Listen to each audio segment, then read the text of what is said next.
SHO AP ప్రేక్షకులకు నమస్కారం. ఈరోజు స్టూడియోలో Manipal hospitals clinical chief doctor Manoj Kumar గారు ఉన్నారు. ఈ వేసవిలో వచ్చే జ్వరాలు, రకరకాల వ్యాధుల గురించి ఆయన మన ప్రశ్నలకు సమాధానం ఇస్తారు. నమస్కారం డాక్టర్ గారు. నమస్తే. డాక్టర్ గారు, ఈ వేసవిలో వచ్చే జ్వరాలు, గతంలో వేసవిలో జ్వరాలు వచ్చేవి కాదు, ఇప్పుడు వేసవిలో కూడా జ్వరాలు అంటున్నారు. వాటి గురించి వివరిస్తారా సార్? అంటే ఇప్పుడు మనం ఈ మధ్య చూసుకున్నట్టయితే సుమారు ఒక నెల నుంచి ఈ జ్వరాలు చాలా ఎక్కువగా చూస్తాను. మోస్ట్ ఆఫ్ ద టైం మనం ఇదివరకు గతంతో పోల్చుకుంటే ఈ వేసవిలో ఎక్కువగా విరోచనాలు కానీ, ఇట్లాంటి వాంతులు లేకపోతే వడదెబ్బలు ఇలాంటివి ఎక్కువ వచ్చాయి. కాకపోతే ఈసారి వైరల్ జ్వరాలు కూడా బాగా వేసవి ఇంత ఎండలో కూడా మనకి దగ్గు, పడిసం, ఈ గొంతు నొప్పులు ఇట్లాంటి వైరల్ జ్వరాలు కూడా బాగా ఎక్కువగా చూస్తున్నాం. అయితే ఒక 4 వారాల నుంచి కూడా ఈ జ్వరాలు బాగా ఎక్కువగా ఉన్నాయి. దీనివల్ల ముఖ్యంగా ఏమవుతుందంటే, వీళ్ళు చాలామంది ఎండలో తిరిగి ఏదో అది వడదెబ్బ కొట్టిందని చాలా వరకు సరైన ట్రీట్మెంట్ తీసుకోవట్లేదు. ఎందుకంటే వడదెబ్బ ఏముందలే తగ్గిపోద్ది అనేది 3వ రోజు, 4వ రోజు, 5వ రోజు తగ్గపోయేటప్పటికి మళ్ళీ హాస్పిటల్స్కి వెళ్ళాల్సిన అవసరం పడుతుంది. డాక్టర్ గారు, వడదెబ్బ జ్వరాలకి మామూలు జ్వరాలకి తేడా ఎలా తెలుసుకోవాలండి? ఇది ఒకటి చాలా ఇంపార్టెంట్ అండి. ఇప్పుడు ఇంత సమ్మర్లో చాలా వరకు ఏంటంటే ఎవరొకరు బయట తిరిగి రాగానే ఇంటికి జ్వరం వచ్చింది కాబట్టి అది వడదెబ్బ అనుకుంటూ ఉంటారు. ఈ వడదెబ్బకిను మనం మామూలుగా ఎనీ ఇన్ఫెక్షన్ అంటే ఏదైనా వైరస్ జ్వరం కానీ, మలేరియా కానీ ఇట్లన్నింటిలో వచ్చే జ్వరానికి ముఖ్యంగా ఏంటంటే, ఈ వడదెబ్బ అనేది బాడీ టెంపరేచర్ అంటే శరీరం యొక్క ఉష్ణోగ్రతని కంట్రోల్ మెకానిజం తప్పటం వల్ల వచ్చేది జ్వరం అన్నమాట. అంటే యూజువల్లీ జ్వరాలన్నీ కూడా 104 నుంచి 106 అంటే టెంపరేచర్, బాడీ టెంపరేచర్ పెరుగుతుంది. మీరు థర్మోమీటర్ పెడితే 104 నుంచి 106 రికార్డ్ అయ్యే అవకాశం ఉంటుంది. అయితే మామూలు జ్వరంలో 100 నుంచి 104 యూజువల్గా కామన్గా, వెరీ రేర్గా 105, 106 మామూలు జ్వరాల్లో అంతగా ఎక్కడ వెళ్ళదు. సో వడదెబ్బలు ఎప్పుడు కూడా 104 పైన ఎక్కువ ఉండే అవకాశాలు ఎక్కువ ఉంటుంది. రెండోది, వడదెబ్బ అనేది ఏంటంటే ముఖ్యంగా బాడీలో ఉన్న హీట్ని మనం బయటికి పంపించే ఒక వ్యవస్థ ఉంటుంది. బాడీ అంటే మనకి చెమటలు పట్టడం, చలి రావటం ఇట్లాంటివన్నీ కూడా మెకానిజం అనమాట. ఆ మెకానిజమ్స్ అన్ని ఫెయిల్ అవటం వల్ల ఆ బాడీ ఉన్న టెంపరేచర్ తగ్గకపోవటం వల్ల జరిగే ఏదైతే పరిణామం ఉందో అది వడదెబ్బ అంటాం. వేరేజ్ మనం జ్వరం అయితే ఏంటంటే మనకి బ్రెయిన్లో హైపోథాలమస్ అనే పార్ట్లో ఒక చిన్న సెట్ పాయింట్ అని ఉంటుంది అనమాట. దాన్ని కంట్రోల్ అంతా మన బాడీ టెంపరేచర్ అంతా అది కంట్రోల్ చేస్తూ ఉంటుంది. మనం బ్యాక్టీరియా కానీ, వైరస్ కానీ ఇవన్నీ వెళ్ళి దాని మీద ప్రభావం చూపించి దాన్ని సెట్ పాయింట్ని మారుస్తాం వల్ల పెరిగే వచ్చే టెంపరేచర్ ఏదైతే అంటే మన బాడీ హీట్ ఎక్కువద్దో దాన్ని మనం ఫీవర్ అంటాం. ఈ ఫీవర్లో ముఖ్యంగా ఏంటంటే పారాసెటమాల్ వేసుకోవటం లేకపోతే ఇది చేసుకోవటం చేయాల్సింది ఇది ఫీవర్లో. వేరే వడదెబ్బలో మనకి పారాసెటమాల్ వేసుకోవటం కాదు. అది ముఖ్యంగా ఏంటంటే అది ఇమ్మీడియట్గా బాడీ టెంపరేచర్ రెడ్యూస్ చేయడానికి తడిగొట్ట పెట్టి తోడటం, లేకపోతే ఐస్ క్యూబ్స్ పెట్టి ఇచ్చేయటం, కొద్దిగా బాగా చల్లటి ప్రదేశాల్లో ఉంచటం, బాగా చల్లటి పదార్థాలు ఇవ్వటం. అంటే మనం ఓ రకంగా వేడెక్కిన వస్తువుని చల్లబరిచేదాకా. వేరే జ్వరంలో ఏంటంటే మనం ఇట్లాంటివన్నీ చెయ్యం. మనం ఏమన్నా అంటే కొద్దిగా తడిగొట్ట వేస్తారు కానీ, బట్ దాంతోనే మొత్తం అవ్వదు జ్వరం. మెయిన్గా కంపల్సరీ పారాసెటమాల్ ఇట్లాంటి మందులు ఏదన్నా వస్తే కానీ జ్వరంలో అంత రెస్పాన్స్ ఉండదు. వేరే మనకి వడదెబ్బలో మనకి పారాసెటమాల్తో పెద్ద పని ఉండదు. అంటే రెండోదో ఒకసారి పారాసెటమాల్ వల్ల ఇంకా ఎక్కువ నష్టం జరుగుతుంది. దానిలో ఏంటంటే ముఖ్యంగా తడిగొట్ట పెట్టి బాగా తోడటం, బాగా ఐస్ క్యూబ్స్ పెట్టి ఒక్కోసారి మరీ ఎక్కువగా ఉంటే అవసరమైతే ఇంజెక్షన్స్ ద్వారా సెలైన్లో బాగా కూల్ చేసి సెలైన్ ఇట్లాంటివన్నీ కూడా ఇస్తూ ఉంటారు. సో ఏదైనా సరే మనం వడదెబ్బ అన్నప్పుడు బాగా సడన్గా వాంతులు అయిపోవటం, బాగా నీరసం వచ్చేయటం, చెమట పట్టదు ఎక్కువ అందులో వాళ్ళలో. యూజువల్లీ జ్వరాల్లో ఏంటంటే మనం తగ్గగానే బాగా చెమట పట్టడం, నీరసం అవటం వస్తుంది. కానీ వడదెబ్బలో వాంతులు అవటం, కళ్ళు తిరగటం, నెక్స్ట్ బాగా మనిషి కొద్దిగా కన్ఫ్యూజ్డ్గా ఏంటో పిచ్చి పిచ్చిగా మాట్లాడటం ఇట్లాంటివన్నీ ఎక్కువ. అంటే ఎందుకంటే అంత టెంపరేచర్ ఉన్నప్పుడు ఆ బ్రెయిన్ మీద వాటి మీద కొంత ఎఫెక్ట్ ఉంటుంది కాబట్టి అవన్నీ ఎక్కువ చూస్తాం వడదెబ్బలో. వడదెబ్బ అంటే ట్రీట్మెంట్ ఇమీడియట్గా అయిపోద్ది. అంటే మీరు ఇమీడియట్గా ఆ పేషెంట్ని మనం ఒక నెక్స్ట్ కమింగ్ ఒక 6 గంటల్లోనో, 2 గంటల్లో, 3 గంటల్లో ఇమీడియట్గా టెంపరేచర్ డౌన్ చేయాలి. వేరే ఇప్పుడు మామూలు జ్వరాల్లో ఏంటంటే 4 రోజులు, 5 రోజులు ట్రీట్మెంట్ జరుగుతూ ఉంటుంది, స్లోగా జరుగుతూ ఉంటుంది. సో మనం ఏంటంటే ముఖ్యంగా తెలుసుకోవాల్సింది, ఈ రోజుల్లో వడదెబ్బలు అంతగా ఎక్కువ లేవు. ఇవన్నీ కూడా జ్వరాలు, వైరల్ జ్వరాలే ఎక్కువగా నడుస్తున్నాయి. కాబట్టి మనం ఏదో ఎండలోకి వెళ్ళాం కాబట్టి జ్వరం వచ్చింది కాబట్టి ఏదో వడదెబ్బ తగిలింది అనుకోవడం కాదు. సో వడదెబ్బ జ్వరం కూడా ఎక్కువగా 104 పైన ఉంటుంది, 104, 106 రేంజ్లోకి వెళ్తూ ఉంటుంది. సో మామూలు జ్వరాలు అంత వెళ్ళదు. రెండోది దగ్గు పడిచాలు ఇట్లాంటివన్నీ వడదెబ్బ ఉండదు. మనం మామూలుగా వైరల్ వస్తే గొంతు నొప్పి కానీ దగ్గు కానీ పడచం కానీ ఏదైనా ఉంటే ఇరోచనాలు అవటం కానీ కడుపు నొప్పి ఇట్లాంటివన్నీ ముళ్ళు నొప్పులు ఇవన్నీ కూడా వీటిలో వస్తాయి. వడదెబ్బలో ఏం లేదు, బాగా టెంపరేచర్ హై ఉండి మనిషి సడన్గా కొలాప్స్ అయ్యే పరిస్థితికి వస్తారనమాట. సో వడదెబ్బ అనేది అది ఎమర్జెన్సీ, అంటే మనం ఇమీడియట్గా ఎంత త్వరగా మనం డౌన్ చేసుకుంటే అంత ఇది. వేరాజ్ మామూలు జ్వరం అనేది నిదానంగా ట్రీట్ చేయొచ్చండి. డాక్టర్ గారు, ఇప్పుడు ప్లేట్లెట్స్ అనేవి డెంగ్యూ జ్వరంలో పడిపోతాయి అంటారండి, అలాగే ఇతర జ్వరాల్లో కూడా ప్లేట్లెట్స్ పడిపోవడానికి అవకాశం ఉందా? ఎలాంటి చికిత్స చేయాలి సార్? అంటే ముఖ్యంగా ఈ ప్లేటెట్స్ చాలామంది ఈ మధ్య వచ్చిన జ్వరాల్లో కూడా ఈ టెస్టులు చేయించుకుని ప్లేటెట్స్ కొద్దిగా తగ్గినాయి, ఇప్పుడు ఏదో 1,00,000కి వచ్చినాయి లేకపోతే 1,10,000కి వచ్చినాయి అని కొంతమంది అదేదో డెంగ్యూ అనుకుంటున్నారు ఎక్కువగా. ఈ ప్లేటెట్స్ తగ్గటాన్ని ఈ ఈ ఈ వైరస్ జ్వరాలన్నీ కూడా దీన్ని వైరల్ హెమరేజిక్ ఫీవర్స్ అంటాం. వైరల్ హెమరేజిక్ ఫీవర్స్ అంటే ఒక గ్రూప్ ఆఫ్ ఫీవర్స్ ఉన్నాయి. ఫర్ ఎగ్జాంపుల్ డెంగ్యూ ఒకటి, మన వెస్ట్ నైల్ ఫీవర్ అవి ఆఫ్రికాలో ఉంటుంది అన్నమాట. తర్వాత జపనీస్ ఎన్సెఫలైటిస్ అని, అలాగే ఎబోలా అని, లేదా మనకి ఇట్లాంటి కొన్ని జ్వరాల్లో ఏంటంటే మన ప్లేటెట్స్ తగ్గటం అనేది ఆ జ్వరంలో ఒక భాగం. ఆ ప్లేటెట్స్ బాగా తగ్గితే దానివల్ల బ్లీడింగ్ అవుతుంది. ఈ Ebola, dengue, West Nile, Japanese encephalitis, Zika ఇవన్నీ కూడా వైరల్ హెమరేజిక్ ఫీవర్స్ అంటాం. ఈ ఫీవర్స్ అన్నిటిలో కూడా ప్లేటెట్స్ తగ్గుతాయి, కంపల్సరీగా తగ్గుతాయి. కాకపోతే తగ్గే ఎంతైతే పర్సంటేజ్ ఉంటుందో కొంతమందికి ఎక్కువ ఉంటుంది, కొంతమంది తక్కువ ఉంటుంది. సో తగ్గిన వాడు ప్రతి వాళ్ళు కూడా మనం దాని గురించి పెద్ద వరి అవ్వాల్సిన అవసరం లేదు. ఎందుకంటే చాలా వరకు జ్వరం తగ్గగానే అది రికవర్ అయిపోయి అంతా ఇంప్రూవ్ అవుతూ ఉంటాయి. సో వీళ్ళందరికీ కూడా ప్లేటెట్స్ ఇవ్వాల్సిన అవసరం చాలామందిలో ఉండదు. ఈ రోజుల్లో డెంగ్యూలో కూడా మనం చాలా తక్కువ కేసెస్ చూసాం ఈసారి. ఎందుకంటే లాస్ట్ టైం ప్రతిసారి వర్షాకాలంలో రోజు పేపర్లో ఎన్ని కేసులు వచ్చినాయి అన్ని కేసులు, ఈసారి మరి ఎందుకో సడన్గా డెంగ్యూ కూడా బాగా తగ్గింది. సో ఏ జ్వరంలో అయినా కూడా వైరల్ జ్వరంలో ప్లేటెట్స్ అన్ని కొంతవరకు తగ్గే అవకాశం అన్నిటిలోనూ ఉంటుంది. ముఖ్యంగా బాగా తగ్గేట్లన్నింటిని కూడా మనం ఒక గ్రూప్ చేసాం. అన్ని వైరల్ హెమరేజిక్ ఫీవర్స్ అంటాం. వీళ్ళల్లో బ్లీడింగ్ టెండెన్సీస్ అంటే కొద్దిగా ఒంటి మీద మచ్చలు రావడం కానీ, లేకపోతే యూరిన్ రెడ్గా పోవటం కానీ, లేకపోతే మోషన్ బ్లాక్గా పోవటం ఇట్లాంటివి ఏమన్నా ఎక్కడో బ్లీడింగ్ అవుతున్న ఆధారాలు ఉంటేనే మనం ఆ ప్లేటెట్స్ ఎక్కించే అవకాశం ఉంది. కానీ మోస్ట్ ఆఫ్ ద టైం ప్లేటెట్ ఎక్కించాల్సిన అవసరం ఉండదు. సో వైరల్ హెమరేజిక్ ఫీవర్స్ అనేది కూడా ఇప్పుడు చాలా సాధారణంగా మన ఇండియాలో ఇప్పుడు మనకి జపనీస్ ఎన్సెఫలైటిస్ ఒకటి, జికా ఒకటి, డెంగ్యూ ఒకటి ఎక్కువగా చూస్తున్నాం. కాకపోతే ఈ సంవత్సరంలో అంత గత సంవత్సరాలతో మనం పోల్చుకుంటే అంత ఎక్కువగా లేవు కేసులు. డిగ్రీ, ఇంజనీరింగ్, పీజీ పూర్తి చేసి కూడా ఉద్యోగాలు లేకుండా నిరాశగా ఉన్నారా? బ్యాంకు ఉద్యోగాలైతే బాగుంటాయి, కానీ పోటీ పరీక్షల శిక్షణా సంస్థల్లో ఫీజు మీకు భారంగా అనిపిస్తుందా? అయితే ఆలస్యం ఎందుకు? మన వెనిగండ్ల ప్రక్కనే ఉన్న కౌండిన్యపురంలోని కౌండిన్య ఐఏఎస్ అకాడమీలో హైదరాబాద్ నుండి అత్యున్నతమైన ఫ్యాకల్టీతో ఆర్థిక భారం మోయలేని వారికి సేవాభావంతో లాభాపేక్ష లేకుండా కేవలం మంచి ఫ్యాకల్టీతో అతి తక్కువ ఫీజుతో నిర్వహించబడుతున్న మన ఐఏఎస్ అకాడమీలో చేరండి, చేర్పించండి, ఉద్యోగం సాధించండి. వివరాలకు doctor EV Narayana, retired principal, TGPS college, Guntur, founder and chairman cum managing trustee, Guntur, Andhra Pradesh. Cell number 9966112933. Doctor గారు, దక్షిణాఫ్రికా దేశాల్లో ఇబోలా తీవ్రంగా ఉందని అంటున్నారు. మన ఎయిర్పోర్ట్లో కూడా స్క్రీనింగ్ టెస్ట్లు అవి చేసి ప్రభుత్వం కూడా తగిన జాగ్రత్తలు తీసుకుంటుంది. అసలు ఇబోలా లక్షణాలు ఏంటి, దానికి కావాల్సిన చికిత్సా విధానాలను వివరిస్తారు? ఈ ఎబోలా ఇప్పుడు మొన్నే అవుట్బ్రేక్ అంటాం. అవుట్బ్రేక్ అంటే ఒకే సడన్గా కేసెస్ పెరటాన్ని అవుట్బ్రేక్స్ అంటూ ఉంటారు. ఇట్లాగా దక్షిణాఫ్రికాలో ఎబోలా అవుట్బ్రేక్ వచ్చిందని మనం అన్నిట్లో న్యూస్లో చూస్తున్నాం. సో దానికి ఇమీడియట్గా వరల్డ్ వైడ్గా కూడా ఎమర్జెన్సీగా మనకు కొద్ది జాగ్రత్తలు తీసుకోకపోతే అది మళ్ళీ మొన్నట్లా కోవిడ్ లాగా స్ప్రెడ్ అవుతుందని ఒక ఇది వచ్చింది.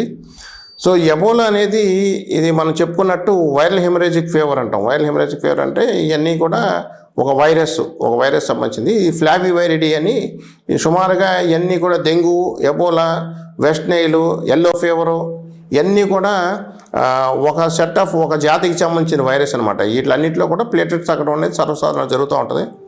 సో ఈ ఎబోలా అనేది ముఖ్యంగా మనకి ఆఫ్రికాలో కాంగో ఏరియాలో ఎబోలా అనే నది ఉంది. ఆ నది దగ్గర ముందుగా గుర్తించారు కాబట్టి దీనికి పేరు ఎబోలా అని వచ్చింది. సో యూజువల్లీ వీటిలో ఏమవుతుందంటే చాలా వరకు మరి ఎందుకు వచ్చింది అనేది ఇది ముఖ్యంగా మనం కోవిడ్కి కూడా ఇదే అనుకున్నారు. అది మన గబ్బిలాల్ బ్యాట్స్లో ఇది ఎక్కువగా ఈ వైరస్ ఉంటుంది. సో బ్యాట్స్లో అది నార్మల్గా ఉండి బ్యాట్స్కి తయారు చేయదు.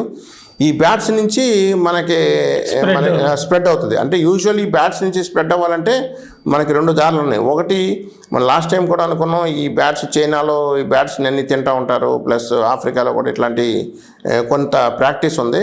అట్లా అంటే బ్యాట్స్ని పట్టుకొని వాళ్ళు ఇదిగా తీసుకుంటూ ఉంటారు ఆహారంగా.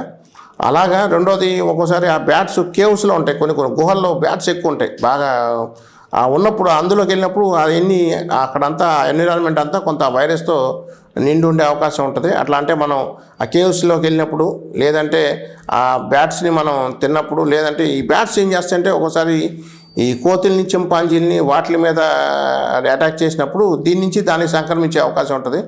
మళ్ళీ ఆ జంతువుల నుంచి మనుషులకి, ఎందుకంటే ఇవన్నీ ఒక్కోసారి ఈ ఆఫ్రికా దేశాల్లో ఇవన్నీ సర్వసాధారణంగా చింపాంజీ మీట్ కూడా ఒక్కోసారి వాళ్ళు తీసుకుంటూ ఉంటారు, చింపాంజీ మాంసం కూడా. అలాగే వాటితో సన్నిహితంగా ఉండే అవకాశాలు ఇవన్నీ ఉంటాయి. కాబట్టి అట్నుంచి ఒకటి డైరెక్ట్గా బ్యాట్ నుంచి కానీ, బ్యాట్ నుంచి మనకి కోతులు, చింపాంజీల ద్వారా కానీ మనుషుల్లోకి వచ్చి మనుషుల నుంచి మనుషులకి వెళ్తూ ఉంటుంది. మనం చూసాం మొన్న కోవిడ్ కూడా అలాగే ఒకరి నుంచి ఒకరికి వెళ్ళింది. సో దాన్ని ఇవన్నిటిని జూనోసిస్ అంటాం. అంటే కొన్ని జంతువుల ద్వారా వచ్చే జబ్బులన్నింటినీ జూనోసిస్ అంటారు అనమాట. సో ఈ ఎబోలా అనేది కూడా ఒక జూనోసిస్ అనమాట. ఈ ఎబోలా ఒకసారి ఎందుకు మనం ఇంత భయపడుతున్నాం ఎబోలా కంటే, ఈ మోర్టాలిటీ అంటే ఫెటాలిటీ రేట్ అంటే ఎంతమంది ఒకసారి వస్తే 100లో ఎంతమంది పోతారనేది. అంటే మనం సర్వసాధారణ మిగతా జబ్బులు చూసుకుంటే చాలా తక్కువ ఉంటుంది. అప్పుడు డెంగ్యూలో కూడా 100లో 1-2 సీరియస్ అవుతారు. చాలామంది అందరూ కూడా చాలా వరకు తగ్గిపోతాయి. ఏమన్నా ప్లేటెట్స్ అవసరం అయితే మనం ఇస్తాం, పెద్ద ఇదే ఉండదు, ఇబ్బంది ఉండదు. అయితే ఎబోలాలో 100లో 50 మంది దాని నుంచి 60 మంది చనిపోయే అవకాశాలు ఉన్నాయి ఎబోలా. అందుకే మనం దాని గురించి, రెండోది దానికి ట్రీట్మెంట్ ఇవి కూడా సరిగ్గా లేవు, అన్ని ట్రీట్మెంట్ ఆప్షన్స్. అంటే మనకు కొన్ని మందులు కూడా పెద్ద లేవు, ఎందుకంటే ఈ వైరస్లో చాలా వరకు మందులు ఉండవు. కాబట్టి దీనివల్ల మనం అంత భయపడాల్సి వస్తుంది. సో ఈ ఎబోలా ఏదైతే ఉందో ఆఫ్రికాలో దీనికి తమ్ముళ్ళలాగా, అంటే మార్బర్గ్ అని ఉంది, అది జర్మనీలో ఉందన్నమాట. అక్కడ ఒక ప్లేస్లో ఇది మార్బర్గ్, ఎబోలా ఇవన్నీ కూడా కొద్దిగా ఫెటాలిటీ రేటు ఒక్కోసారి 80 నుంచి 90% ఉంటుంది. అంటే ఒక వ్యక్తికి వచ్చిన తర్వాత ఎంతమంది పోతారనే దాంట్లో ఎక్కువగా మరణించే అవకాశం ఉంటుంది. రెండోది ఈ ఎబోలాలో ఉన్న మేజర్ ఇష్యూ ఏంటంటే, మనకి మనిషి ఏదైతే చనిపోయే స్టేజ్లో ఆ వైరస్ బాడీలో హైయెస్ట్ కాన్సన్ట్రేషన్, అంతే ఎక్కువ శాతం ఉంటుంది అనమాట. అంటే ఎట్లా ఉంటుందంటే ఆ మనిషిని టచ్ చేసినా కూడా అది వచ్చే అవకాశం. అంటే ఎస్పెషల్లీ ఒక్కోసారి ఎట్లా ఉంటుందంటే, మనం చూసాం, మనం కోవిడ్లో మనం అంతా ఆ పీపీ వేసుకుని మనం అంతా ట్రీట్మెంట్ చేసేవాళ్ళం. సో ఇట్లాంటిది అసలు టచ్ చేయడానికి కూడా చాలా ఇబ్బంది పడిపోయి రకం. అంటే ఒక్కోసారి ఆఫ్రికాలో ఆ శవాలను అలా వదిలేసేవాడు వెళ్ళ ముందు. సో అంతా అవి కూడా మనం ఇవన్నీ తీసుకెళ్ళిపోయి అది అంతా డంప్ చేసేసే రకంగా వచ్చింది. సో దీనివల్ల ఏంటంటే ఎబోలాలో ఎస్పెషల్లీ అంటే ఒకటి దాన్ని అంటే చనిపోయిన తర్వాత ఫస్ట్లో కూడా మనం చూసాం, కోవిడ్లో కూడా చాలా వరకు చనిపోయిన తర్వాత మనం దగ్గరికి వెళ్ళడానికి కూడా చాలా శవాలని కూడా చాలా ఇబ్బంది పడేవాళ్ళం. సో దీని మీద అది ఇంకా ఎక్కువ, అంటే కోవిడ్ కంపేర్ చేసుకుంటే అది చాలా ఎక్కువ అనమాట. సో దానివల్ల ఏంటంటే ఎబోలా అనేది ఇంకా బాగా భయంకరంగా జబ్బులాగా మనకి కనిపిస్తూ ఉంటుంది. కాబట్టి దీనివల్ల దానికి అంత ఇంపార్టెన్స్ వచ్చింది. డాక్టర్ గారు, ఎబోలా తొలి దశలో గుర్తించడం ఎలా సార్? ఎబోలా ముఖ్యంగా 3 రకాలుగా ఉంటుందండి, 3 ఫేజెస్లో ఉంటుంది జబ్బు. ముఖ్యంగా ఫస్ట్ ఫేజ్లో ఏంటంటే ఈ జ్వరం అందరికీ సర్వసాధారణ జ్వరంలాగా పడిశమ, దగ్గు, ఒళ్ళు నొప్పులు, వాంతులు, విరోచనాలు ఇలాంటివన్నీ డ్రై ఫేజ్ అంటాం. అంటే పొడిగా ఉంటాడు పేషెంట్, పెద్ద ఇబ్బందిగా ఉండదు. అది సుమారుగా ఒక 4-5 రోజులు గడిచిన తర్వాత వెట్ ఫేజ్ అని ఉంటుంది. వెట్ ఫేజ్ అనేటప్పుడు బాగా వాంతులు అయిపోవటం, విరోచనాలు అయిపోవటం, బాగా మనిషి నీరసం అయిపోవటం, ఆ తర్వాత మనిషి లేచే పరిస్థితి ఉండదు, బాగా వీక్ అవుతూ ఉంటాడు, కడుపు నొప్పి వస్తూ ఉండొచ్చు. ఇవన్నీ వెట్ ఫేజ్ అంటాం అనమాట. అంటే రెండోది ఇదే ఫేజ్లో మనకు ప్లేటెట్స్ తగ్గి ఒక్కోసారి బ్లీడింగ్ అవ్వటం, ఎక్కువ వాంతుల్లో బ్లీడింగ్ అయిపోవటం, మోషన్లో బ్లీడింగ్ అవ్వటం, ఇట్లాంటివన్నీ సెకండ్ ఫేజ్లో జరుగుతూ ఉంటుంది. ఈ థర్డ్ ఫేజ్ అనేది సీరియస్ ఫేజ్. అంటే మనకి ఉన్న కాంప్లికేషన్స్ యూజువల్లీ కోమాలోకి వెళ్ళటం, లేదంటే ఫిట్స్ వచ్చేయటం, లేదంటే హార్ట్ ఫెయిల్యూర్ అయిపోవటం, కిడ్నీ ఫెయిల్యూర్ అవ్వటం, లివర్ ఫెయిల్యూర్ అవ్వటం, మల్టీ ఆర్గాన్ ఫెయిల్యూర్, అన్ని ఆర్గాన్స్ ఫెయిల్ అవుతుంది. సో 3 ఫేజులుగా జరుగుతుంది, ఫేజ్ 1, ఫేజ్ 2, ఫేజ్ 3. ఫస్ట్ ఫేజ్లో ఏంటంటే డ్రై ఫేజ్, వెట్ ఫేజ్, తర్వాత complications. So most of the time third ఫేజ్కి వచ్చేటప్పటికి మనిషి సర్వసాధారణంగా మృతి చెందే అవకాశం ఉంటుంది. సో అక్కడ డెత్ అయినప్పుడు ఏంటంటే అప్పుడు హైయెస్ట్ కాన్సన్ట్రేషన్ ఉంటుంది. అంటే ఇనీషియల్ స్టేజ్ కన్నా ఈ కోవిడ్లో ఏంటంటే ఫస్ట్ నుంచే మనకి స్ప్రెడ్డింగ్ ఎక్కువ ఉంటుంది. ఇందులో అంత స్ప్రెడ్ ఫస్ట్లో ఉండదు, లాస్ట్లో ఎక్కువ ఉంటుంది. కాబట్టి చనిపోయిన తర్వాత వాళ్ళని పట్టుకోవడం కూడా చాలా ఇబ్బందికరంగా ఉంటుంది, ప్రమాదకరంగా ఉంటుంది. డాక్టర్ గారు, బంగ్లాదేశ్లో మ్యూజిల్స్ అనేది వ్యాధి ప్రబలుతుంది, దరిదాపు 500 మంది వరకు మరణించారని వార్తలు వస్తున్నాయి. అసలు మ్యూజిల్స్ అంటే ఏమిటి, దాని లక్షణాల గురించి వివరిస్తారా సార్? ఇప్పుడు ఈ అవుట్ బ్రేక్స్ అన్నప్పుడు చెప్పినట్టు సడన్గా ఏదన్నా కేసెస్ నెంబర్ పెరిగితే దాన్ని అవుట్ బ్రేక్ అంటాం. అలాగే ఈ మధ్య రీసెంట్గా బంగ్లాదేశ్లో మీజిల్స్ అవుట్ బ్రేక్ అనేది వచ్చింది. ఈ మీజిల్స్ మమ్స్ రూబెల్లా అనేది మనం ఎప్పటి నుంచో మనం చూస్తూనే ఉన్నాం. అది పొంగుగా లేక తట్టు అంటారు, పొంగు అంటారు మన దగ్గర తెలుగులో, పొంగు అనే జబ్బు. మధ్య మీజిల్స్ మమ్స్ రూబెల్లా అనేది ఒక వ్యాక్సిన్ కూడా మనకి అందుబాటులో ఉంది. మనం ఇప్పుడు మన ఇండియాలో సర్వసాధారణంగా చూసేది. అయితే ఈ మీజిల్స్కి చాలా వరకు ఏంటంటే అందరికీ దగ్గు, పడిసం, జ్వరం, కొద్దిగా ఒంటి మీద మచ్చ రావటం ఇది కామన్గా జరుగుతూ ఉంటుంది. తర్వాత ఒక 4-5 రోజులకు మ్యాక్సిమం ఒక 7 డేస్లో తగ్గిపోయే అవకాశాలు ఎక్కువ ఉంటాయి. అయితే గొంతు నొప్పి, దగ్గు అది కూడా ఎక్కువగా ఉంటుంది ఈ మీజిల్స్లో. సో చిన్నపిల్లల్లో ఇది ఎక్కువ చూస్తూ ఉంటాం. రెండోది మరి పెద్ద వయసు వారిలో షుగర్, బీపీ ఉండి కంట్రోల్ కానప్పుడు ఒక్కోసారి ఎక్కువ చూస్తూ ఉంటాం. మధ్య వయసులో వచ్చే వాళ్ళందరికీ కూడా చాలా వరకు ఇది అదే తగ్గిపోయే అవకాశం ఎక్కువ ఉంటుంది మీజిల్స్. అయితే రీసెంట్గా బంగ్లాదేశ్లో మొన్న లాస్ట్ ఏప్రిల్ నెలలో సుమారుగా ఒక 2000 మంది కేసులు సడన్గా మనకి అవన్నీ సస్పెక్ట్ చేస్తే ఒక 500 మంది మృతి చెందడం జరిగింది. సో ఈ మీజిల్స్ అనేది మనం ఎందుకు చెప్పుకున్నామంటే దీనికి టీకా ఉంది. సో టీకా వేసుకుంటే చాలా వరకు మనం దాన్ని అరికట్టవచ్చు. అయితే మనకి ఈ మీజిల్స్ చిన్నపిల్లలప్పుడు అందరికీ వేస్తున్నారు టీకాలు.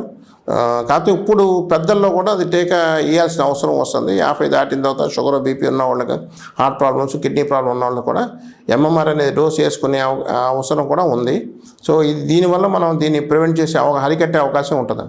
So most of the time మీజిల్స్లో మనం పెద్ద అంటే దీనిలో కొంతమందికి ఒక బాగా ఏజ్ ఎక్కువ ఉన్న వారికి, లేదా షుగర్ ఉన్న వాళ్ళకి, లేదా ఇమ్యూనిటీ డౌన్ ఉన్న వారికి, వీళ్ళలో ఈ మీజిల్స్ తగ్గిపోయిన తర్వాత కొన్ని కాంప్లికేషన్స్ వస్తాయి. ముఖ్యంగా హార్ట్ మీద వచ్చే కాంప్లికేషన్, హార్ట్కి ఇన్ఫెక్షన్, మయోకార్డైటిస్ అంటాం, లేదంటే నిమోనియా, ఊపిరితిత్తులో నిమ్ము చేరి 2 ఊపిరితిత్తులు పాడైపోయి ఆక్సిజన్ చాలక వెంటిలేటర్ మీదకి వెళ్తూ ఉంటారు. అలాగే ఎన్సెఫలైటిస్ అని మెదడు వాపు, బ్రెయిన్ మీద ఎఫెక్ట్ పడితే కోమాలోకి వెళ్ళటం, ఫిట్స్ రావటం, లేకపోతే పెరాలసిస్ రావటం, ఇవన్నీ జరుగుతూ ఉంటుంది. సో ఇలాంటి కాంప్లికేషన్స్ కొంతమంది వస్తుంది. దానివల్ల మనం మీజిల్స్ గురించి మనం కొద్దిగా వరీ అవుతున్నాం. Most of the time measles ఏంటంటే చాలా వరకు అది సెల్ఫ్ లిమిటింగ్, అంటే అదే తగ్గిపోతుంది. దానికి ఏం పెద్ద మందులు కూడా అవసరం ఉండదు. సింపుల్గా జ్వరానికి, పడిశానికి కొద్దిగా ఒక బీ కాంప్లెక్స్ లాంటిది వేసుకుని ఫుడ్ మంచిగా తింటే అదే తగ్గిపోతుంది. బట్ ఈ కాంప్లికేషన్ ఎవరికి వస్తుంది అనేది కొద్దిగా కాంప్లికేషన్ వస్తే మాత్రం కొద్దిగా ప్రాణానికి ఇబ్బంది ఉంటుంది. మన దేశంలో మీజిల్స్ ఉన్నాయా సార్? ఇప్పుడు కేసులు ఏమన్నా నమోదవుతున్నాయండి? ప్రజెంట్ ఇప్పుడు వరకు మనకి మీజిల్స్ అంటే కొంత కలకట్టాలో ఈ సస్పెక్ట్ చేస్తున్నారు, కానీ మన దగ్గర అదే చెప్పేది. మనం most of the time measles మనకి డిటెక్షన్కే అంత నెంబర్స్ ఎక్కువ రికార్డ్ అవ్వలేదు. అయితే ఇప్పుడు వచ్చిన ఈ జ్వరాల్లో, వైరల్ జ్వరాల్లో ఎంతవరకు మీజిల్సా, ఎంతవరకు ఇది అనేది మనం టెస్టులు చేయట్లేదు. ఎందుకంటే చాలా వరకు 3వ రోజు 5వ రోజు తగ్గిపోతున్నాయి కాబట్టి. సెకండ్ థింగ్ ఏంటంటే మోస్ట్ ఆఫ్ ద టైము మనకి బాగా చిన్నపిల్లల్లో కానీ బాగా వయసు ఉన్న వారిలోనే దీని ప్రభావం ఎక్కువ చూపిస్తూ ఉంటుంది. సో ఇన్బిట్వీన్ అంటే పెద్దల్లో అంత పెద్దగా ఇబ్బంది ఉండదు. కాబట్టి దాని గురించి మనం అంత ఇది లేదు. కాకపోతే దీనిలో ఉన్నది ఏంటంటే మనకి స్ప్రెడ్డింగ్, అంటే ఒకరి నుంచి ఒకరికి ఎయిర్ బోర్న్ అంటే ప్రాబ్లం. మనకి మామూలుగా కోవిడ్లో కూడా మనం ఎట్లా స్ప్రెడ్ అవుతుందని కొన్నాళ్ళు దాని మీద చర్చ జరిగింది. అంటే డ్రాప్లెట్ అంటే మనం తుమ్మినప్పుడు కానీ, దగ్గినప్పుడు కానీ తుంపర్లుగా వచ్చేది డ్రాప్లెట్ అంటాం, దాని అది వేరు. ఎయిర్ బోర్న్ అంటే నేను మాట్లాడినా కూడా కొంత వైరస్ బయటకు వస్తూ ఉంటుంది. అదేంటంటే కొంతసేపు అక్కడ ఉన్న ప్రదేశం అంతా ఆ ఎయిర్లో అది వ్యాపించి ఉండిపోద్ది. సో మనం ఆ గాలి పీల్చినప్పుడు మనకు వచ్చేస్తుంది. సో ఎయిర్ బోర్న్ అన్నీ కూడా మనకు కొద్దిగా స్ప్రెడ్ ఎక్కువ ఉంటుంది అనమాట ఒకరి నుంచి ఒకరికి. ఇప్పుడు నాకు తుమ్మాను అనుకోండి, తుమ్మితే దానికి ఒక మీటరు మ్యాక్సిమం అంత డిస్టెన్స్లో ఆ తుంపర పడిపోతే అయిపోద్ది. ఎయిర్ బోర్న్ అనేటప్పటికి అది వెళ్తూ ఉంటుంది అనమాట, కొంతసేపు ఎయిర్లో ప్రయాణం చేసేది కాబట్టి ఎవరు దాన్ని ఆ గాలిని తీసుకున్నా వాళ్ళకి వస్తుంది. కాబట్టి ఎయిర్ బోర్న్ డిసీజెస్లో మనకు కొద్దిగా జాగ్రత్తగా ఉండాలి, ఎందుకంటే స్ప్రెడ్ ఫాస్ట్గా జరుగుతూ ఉంటుంది. డాక్టర్ గారు, కరోనా పరిస్థితి ఏమిటంటే మన దేశంలో కరోనా ఇప్పుడు ప్రజెంట్ అయితే ఇప్పుడు మన దేశంలో కానీ కాకుండా ప్రపంచవ్యాప్తంగా ఈ సింగపూర్లో ఈ మధ్య కరోనా ఒక వేరియంట్ లాస్ట్ మంత్ కూడా ఉంది అని చెప్పడం జరిగింది. సో ఇప్పుడు ఏమైపోయిందంటే మనం తీసుకున్న టీకాల గురించి కానీ, లేదంటే ఒకేసారి ప్రపంచవ్యాప్తంగా కొన్ని కోట్ల మంది ఇన్ఫెక్ట్ అవడం వల్ల కానీ, వచ్చిన ఇమ్యూనిటీ వల్ల కానీ ఈ కరోనా అనేది ఒక సర్వసాధారణ జబ్బులాగా అయిపోయింది. అందరికీ పడేసాలు దగ్గర ఎలా వస్తున్నాయి, ఇందులో అసలు ఎన్ని కరోనా కూడా ఎవరికి తెలవదు, వస్తున్నాయి తగ్గిపోతున్నాయి. సో వచ్చినా కూడా అంత ఇబ్బందికరంగా లేదు. ఇప్పుడు మనకి అన్ని ట్రీట్మెంట్ ఆప్షన్స్ ఉన్నాయి. సో మరీ అంటే ఇమ్యూనో సప్రెస్డ్ అంటే వాళ్ళ ఇమ్యూనిటీ లేకపోవడం, లేదా మరీ వయసు ఎక్కిన వారిలో వీళ్ళలో ఏమైనా ఎక్కడన్నా జరిగితే ఏమైనా ఇబ్బంది జరగవచ్చు. కానీ సర్వసాధారణంగా పెద్ద మనం కంగారు పడే అంత స్టేజ్ అయితే లేదు. ఇప్పుడు కరోనా అనేది సర్వసాధారణ వ్యాధి అయిపోయింది. సో అంటే కంప్లీట్గా కరోనా పోయిందా అంటే మనం పోయిందని చెప్పడానికి లేదు. అక్కడక్కడ మనకి దొరుకుతూనే ఉంది. యూజువల్లీ ఇవన్నీ ఏంటంటే ఇన్ఫ్లుయెంజా వైరస్. ఇన్ఫ్లుయెంజా అనేది ఎవ్రీ ఇయర్ మారిపోతూ ఉంటుంది అనమాట. దాన్ని యాంటీజెన్ మారిపోతూ ఉంటుంది, దాని రూపాన్ని మార్చుకుంటూ ఉంటుంది. కాబట్టి రేపు అది ఏమన్నా టర్న్ అవుతుంది. ఎందుకంటే మనం చూసాం ఆల్ఫా అనేది, డెల్టా వైరస్ అనేది, మనం ఇవన్నీ పేర్లు పెట్టారు, ఒమిక్రాన్ అనేది. సో అంటే ఎవ్రీ టైం అది మారినప్పుడు దాని కొత్త పేరు వస్తూ ఉంటుంది. సో ఇలా మార్పులు చెందుతూ ఉంటుంది. అది మళ్ళీ మార్చి ఎప్పుడన్నా అవుద్దా అంటే దానికి మన దగ్గర సమాధానం లేదు. కానీ but most of the time మనం చేసిన వ్యాక్సినేషన్కి మన ఉన్న ఇమ్యూనిటీకి ఇప్పట్లో దానివల్ల పెద్ద ఇబ్బంది కలిగే అవకాశం ఏం కనపట్లేదు. డాక్టర్ గారు స్టూడియోకి వచ్చి ఎన్నో విలువైన విషయాలు చెప్పారు. మనోజ్ కుమార్ గారు నమస్కారం.